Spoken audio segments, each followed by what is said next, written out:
बिहार जो माँ सीता, बुद्ध, महावीर, गुरु गोविंद सिंह जी, गार्गी मिश्रा और सूफी और भक्ति संतों और कवियों की जन्मभूमि भी रही है और उनका कर्म क्षेत्र भी रहा है। यहाँ पर नालंदा, विक्रमशिला, उद्दालनगर जैसी यूनिवर्सिटियाँ प्राचीन काल से रही हैं। यहाँ मैं आपका बहुत स्वागत करता हूँ और मुझे आशा है कि आप जो समय यहाँ बिताएंगे उसमें आप उसको आपके लिए वो सुखदायी और आनंददायक अनुभव होगा। I would like to welcome all the delegates who are participating in this conference. Bihar is an ancient land. The city where you are sitting has been the capital of two great Indian empires. Bihar is the birthplace of Ma Sita, the place of enlightenment for Lord Buddha, the birthplace of Bhagwan Mahavir, birthplace of Guru Govind Singh Ji, and this is the land where Bhakti and Sufi saints thrived and produced immortal literature.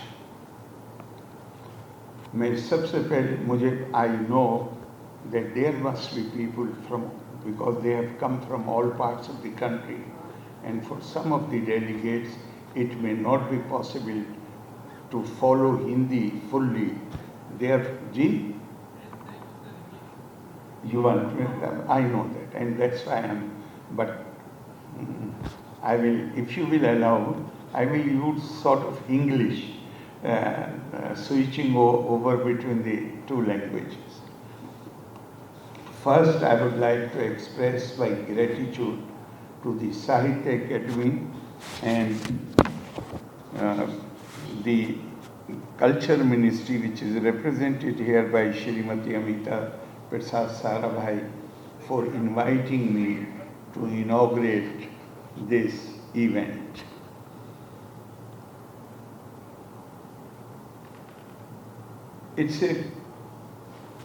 I'm not saying formally, but it's really a matter of great honor for anyone to speak to such a large gathering of women and men of letters gathered under one roof who are pursuing literary work in different languages of our country. I am aware of the great reputation enjoyed by the Sahitya Academy. For last so many decades, they are encouraging men of promise in letters, educating and refining public taste, and improving standards. In our tradition, it has been said, Sansar Vish Virakshasya Dui Phale Amritopame Kavya Amrit Rasa Swada Sallapa Sajjana Ne Saha. This world has been described as full of poison, but in this poisonous tree there are two fruits. It produces two fruits of immortal value, and they are great literature and communion. If we can enjoy great literature, that is like Amrit. And the communion with the noble souls, creative people who show the path, we realize that governments cannot take it upon themselves to produce creative literary work, and hence adequate assistance is given to autonomous institutions like Sahitya Academy to promote literature in different languages. But to maintain social health and vitality of the society, it is essential to ensure that the individual does not lose the freedom to live her own life by her own standards according to the dictates of her own conscience. Freedom and liberty means that the citizens have the right to conform or not conform, to do, undo, or misdo, so long as she does not interfere with the equal freedom of others and does not cross the limits of decency. With spectacular progress in science and particularly in information technology, the lifestyles are changing very fast. We know that the electronic devices which have become essential part of our life, they are constantly keeping a watch and sending information about us to the service providers. We are all numbered and docketed. Unless the individual has the courage to be lonely in his mind, free in his thought, he is not capable of great writing. Great literature, like true religion, is what a man does with his solitariness. A creative mind has to learn to be alone and like it. There is nothing more liberating and empowering than learning to enjoy one's own company. The famous English man of words, W.B. Yeats says, "We make out of quarrel with others rhetoric, but out of the quarrel with ourselves we make poetry." The aim of literature is the good of the world. Vishva Shreya Kavyam. Its purpose is not to reflect the world, but to redeem the world. It is not to mirror the glinting surfaces, but to recreate the experience. The literary artist must enter into solitude, glimpse the vision, bring it down to earth, shape it with emotion, and carve it into words. Literature is the channel between spiritual vision and human beings. The poet is a priest of the invisible, a divine creator. He is not the entertainer, but is a visionary who inspires and expresses in varied ways the entire aspirations of the society. This means concentration and integrity, which become difficult if our minds are filled with silliness and violence, or if we become puppets with stereotyped opinions. In ancient Greece, an academy meant a body of students gathered around a leading philosopher to discuss philosophical issues. The first academy was the Philosophical Society, founded by Plato around 387 before Christ, where he taught his pupils, among whom was Aristotle. These academies, when we read the detail about them, they were like the forest hermitages, हमारे ऋषियों के आश्रम की तरह, जैसे हमारे ऋषि आश्रम बनाते थे जहाँ लोग चल के जाते थे, वो बिल्कुल ऐसे ही प्रतीत होते हैं. In our culture, a question has been asked about all the creative arts, writing, painting, sculpture, everything. Kim kala, kim sahitya. What is literature? What is fine art?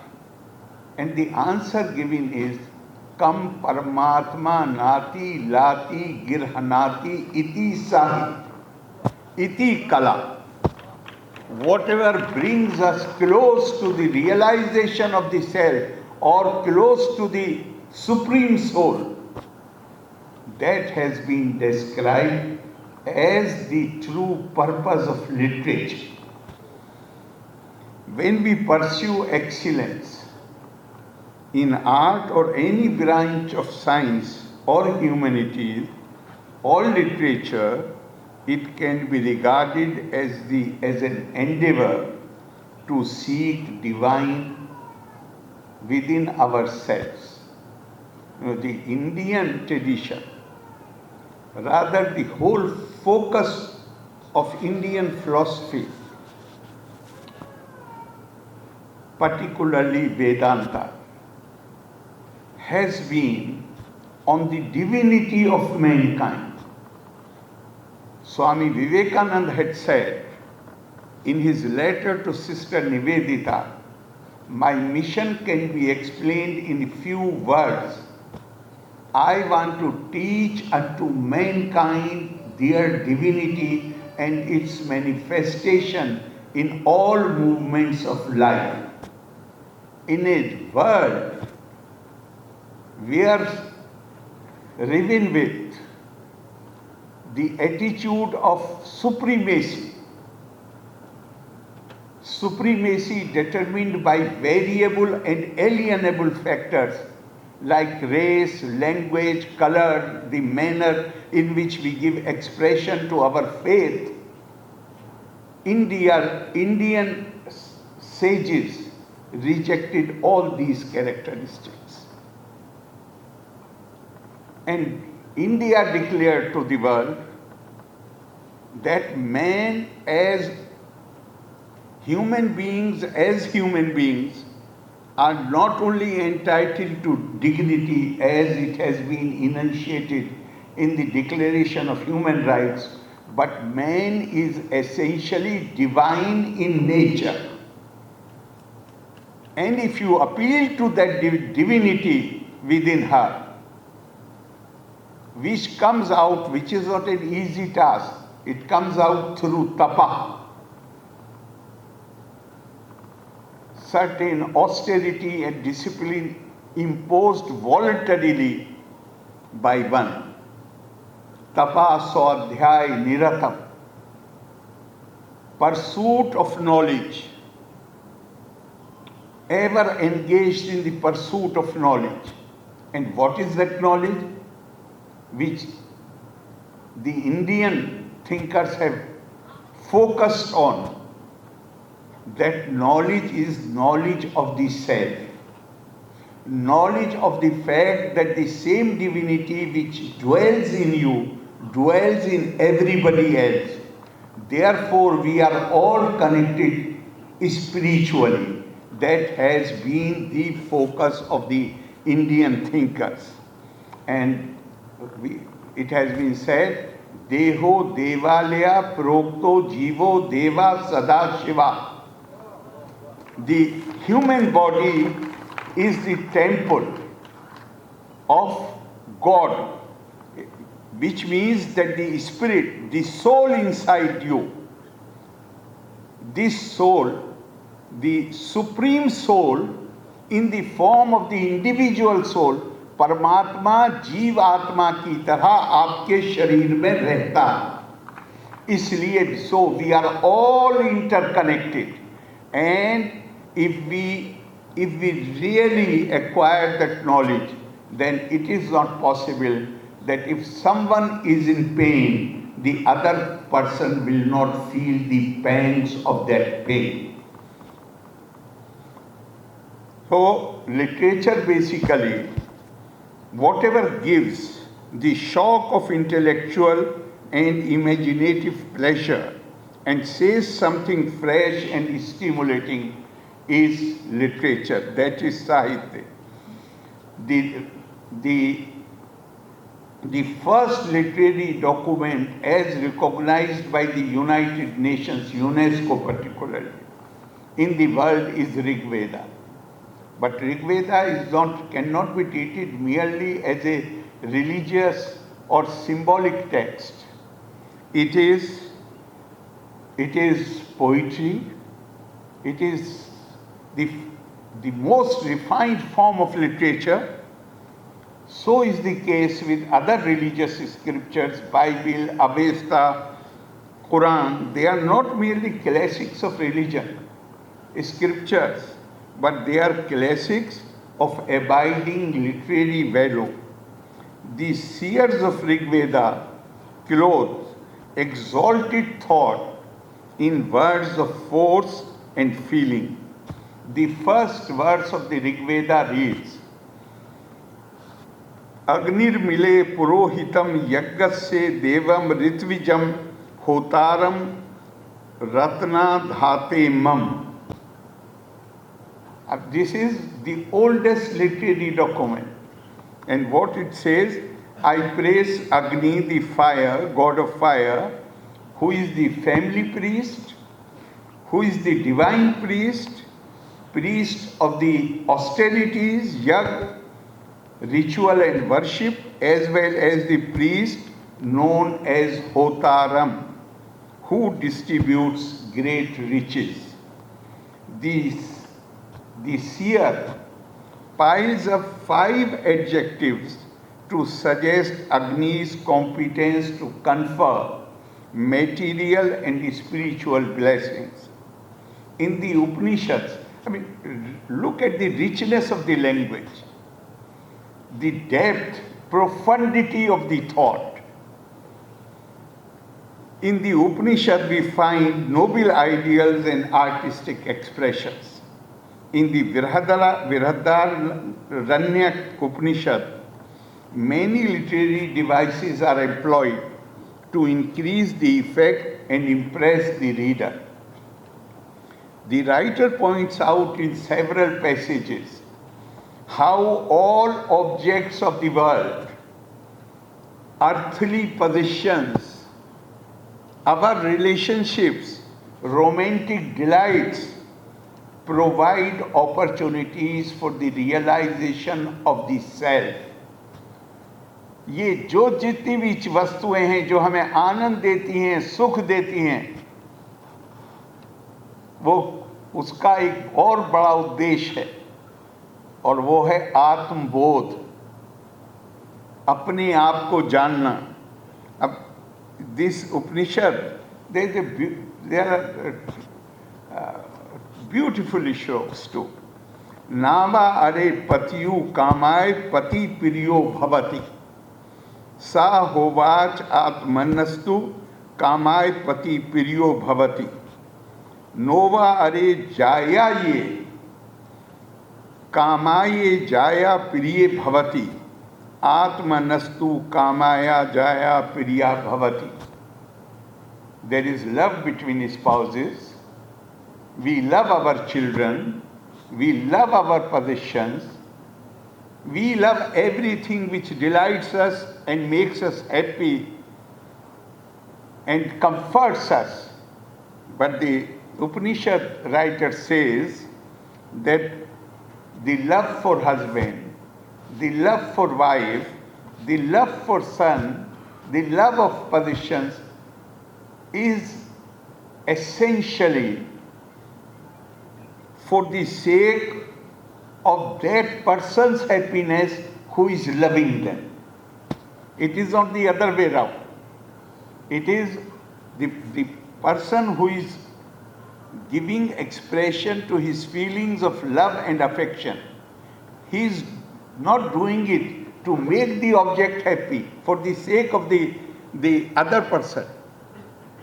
All these expressions are to make yourself happy.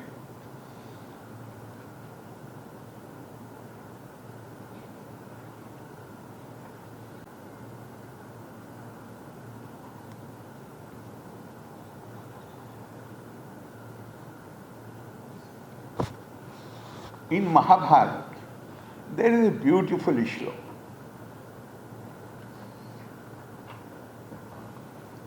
which I find indirectly tells us the distinction between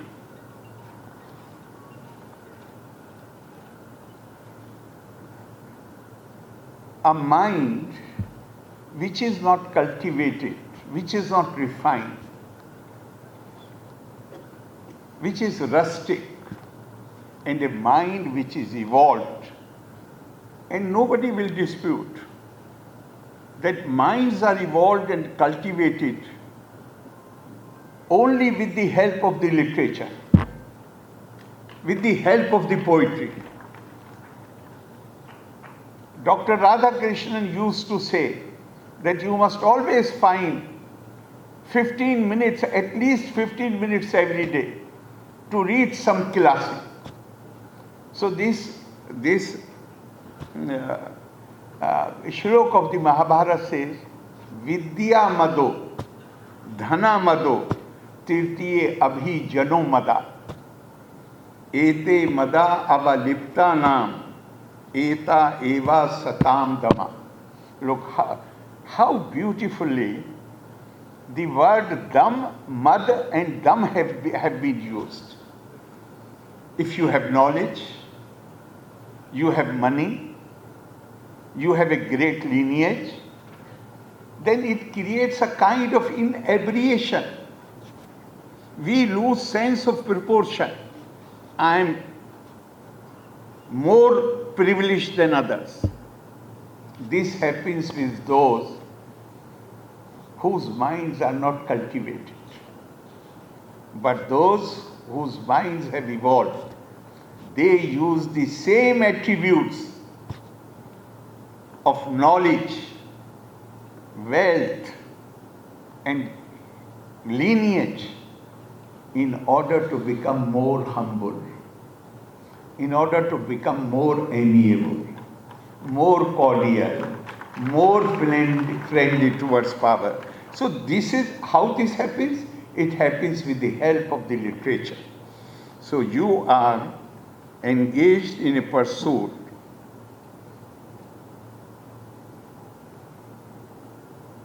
there is another passage from Mandukya Upanishad which I would like to refer to.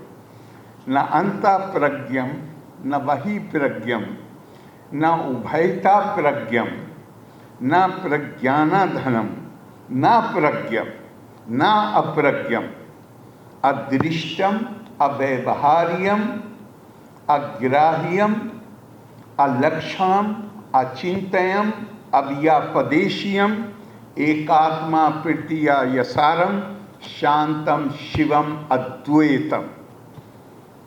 Advaitam chaturtham manyata vivekina sa atma sa vigya. What it says? He who is neither inward wise nor outward wise, nor wisdom self-gathered, nor possessed of wisdom, nor unpossessed of wisdom, he who is unseen, incommunicable, unseizable, featureless, unthinkable, and unnameable, whose essentiality is awareness of the self in its single existence, in whom all phenomena dissolve. Him they deem the fourth. He is the self. He is the object of knowledge. What illuminating words. And at this stage, I must also add that if you look at the history of not just India, anywhere in the world, the monuments of mind are more durable than the monuments of power. And what are the monuments of mind? The pursuit in which you are engaged. Mahatma Gandhi, during the freedom movement, his meetings used to start with prayer. And we generally attribute it to Mahatma Gandhi, but Mahatma Gandhi had included in his prayer the famous words from Guru Gobind Singh Ji. These lines were composed by Guruji. ईश्वर अल्लाह तेरे नाम, मंदिर मस्जिद तेरे धाम, सबको सम्मति दे भगवान. Literature has been one of our major contributions to the world. Our epics, plays, our tales and folklore transmit to us the great ideals of harmony with nature and integrity of mind. They have influenced the literature of different languages of the country. It is by its art and literature that a society is judged at the bar of history. They are the reflection of the vitality of a race. They decline when people suffer from spiritual exhaustion. We live today in an age of change, adventure, opportunity, and expanding horizons. Now, new influences are penetrating our thought. Our minds are in conflict and confusion. If some of us suffer from boredom and triviality, it is because we are neglecting the spirit of man and making him a subject of economic greed, or a bundle of condition reflects this. It is for the writers, the poets, the artists, and the thinkers to recapture the dignity, the mission of the destiny of mankind, and produce a new climate of ideas which will prepare for the universal republic of letters and a world society. With these words, I am very happy to inaugurate the third edition of Unmesh. Loka samasta sukhino bhavantu. Dhanyavad. Jai Hind.